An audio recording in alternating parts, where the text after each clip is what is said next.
సౌహార్ద ప్రతినిధిగా వచ్చాడు ఇక్కడికి. వారు మాట్లాడాల్సిందిగా కోరుతున్నాను.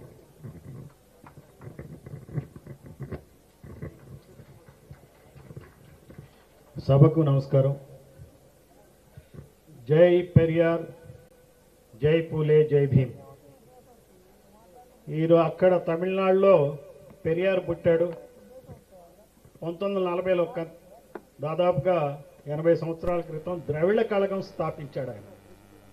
ఈ ద్రవిడ కళగం ఏంటంటే ఆర్ఎస్ఎస్ ఏదైతే భావజాలంతో ఉందో, బ్రాహ్మణవాదంతో ఏదైతే ఉందో, పెద్ద కులాల పెత్తనానికి వ్యతిరేక కోసం ఎట్లయితే ఆర్ఎస్ఎస్ పుట్టిందో దానికి వ్యతిరేకంగా ద్రావిడ కళగం పుట్టింది.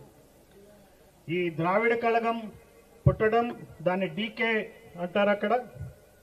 దాని నుంచే డీకే పార్టీ పుట్టింది, డిఎంకే పార్టీ పుట్టింది, ఏఐడిఎంకే పార్టీ పుట్టాయి రెండు. ఈ పార్టీల ఏలుబడుల్లోనే, బీసీల ఏలుబడుల్లోనే తమిళనాడు నడుస్తుంది ఈ రోజున, తమిళనాడు ప్రభుత్వాలు. అందుకనే అక్కడ అన్ని కులాల వాళ్ళకి అధికారం పెంచడం జరిగింది. ఏ కులాన్ని కూడా తక్కువగా చూడాల. అదే మన తెలంగాణ రాష్ట్రానికి వస్తే కేవలం 100కి 5 మందే రాష్ట్రాన్ని పాలిస్తున్నారు. 95 మంది వర్సెస్ 5 మంది.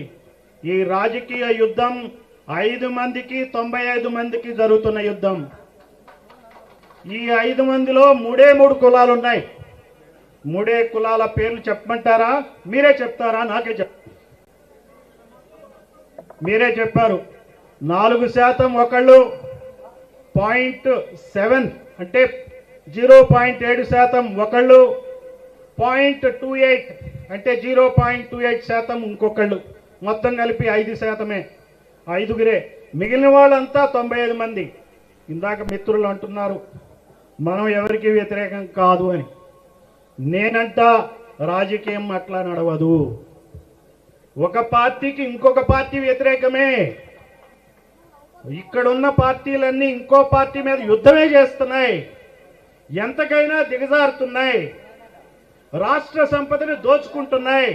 ఆ దోచుకోవడం కోసమే ఆ పార్టీలు ఒక పార్టీ మీద ఇంకో పార్టీ యుద్ధం చేస్తున్నాయి. ఒకళ్ళ తర్వాత ఒకళ్ళు ఏళ్తున్నారు. వాళ్ళు ఏదైనా నినాదాలు తీసుకొని ఉండి, మత తత్వ నినాదం కావచ్చు, ఇంకోటి కావచ్చు. అసలైన నినాదం, అసలైన సమస్య ఈ భారతదేశానికి కుల పెత్తందారీతనం. అదే భారతదేశానికి ఉన్న సమస్య. ఇందాక మేడం చెప్తా ఉన్నారు, ఈ రాజుల కాలం నుంచి ఉన్నదే అది, బ్రిటిష్ వాళ్ళ కాలంలో ఉన్నది అదే, నైజాం కాలంలో ఉన్నది అదే, ఇప్పుడున్నది అదే. ఈ సమస్యను పరిష్కరించాలంటే బాహాటంగానే యుద్ధం ఎవరి మీద చేస్తున్నామో చెప్పాలా. ఆ చెప్పగలిగినట్టు మొనగాడు, ధీరుడు, సూర్యుడు మల్లన్న. మల్లన్న చెప్తాడు, మల్లన్న చెప్పాడు.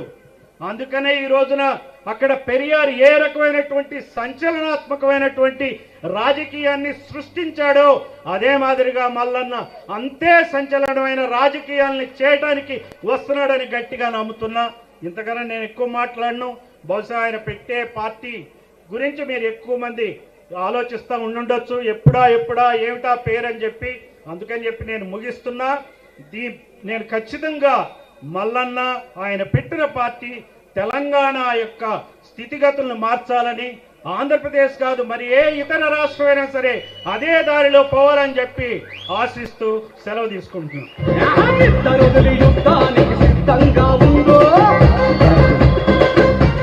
Thank you very much Purnachandrarao గారు. ఇప్పుడు సోగారా బేగం 2 నిమిషాలు మెసేజ్ ఇవ్వాల్సిందిగా కోరుతున్నాను.